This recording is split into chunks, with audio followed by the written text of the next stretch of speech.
சொற்றொடர் கொலையே புரி வேடர் என்பதாகும். வேடர்கள் கொலையே புரியும் கொடும் தொழிலாளர்கள் என்று கூறுகிறார். தொடரும் சொற்றொடர் குலப்பிடி. குலப்பிடி வள்ளி, யானை ஓசையின்றி நடக்கும், அதுபோல் பெண்களும் ஓசையின்றி நடக்க வேண்டும் என்பது இங்கே போதருகின்றது. தொடரும் சொற்றொடர் குலப்பிடி தோய்மலையே.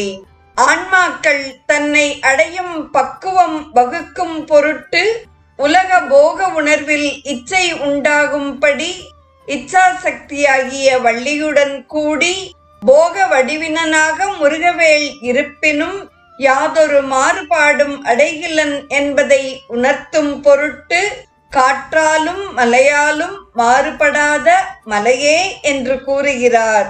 இறைவனை மலை என்று கூறுவது ஆன்றோர் மரபாகும். நிறைவாக வரும் சொற்றொடர்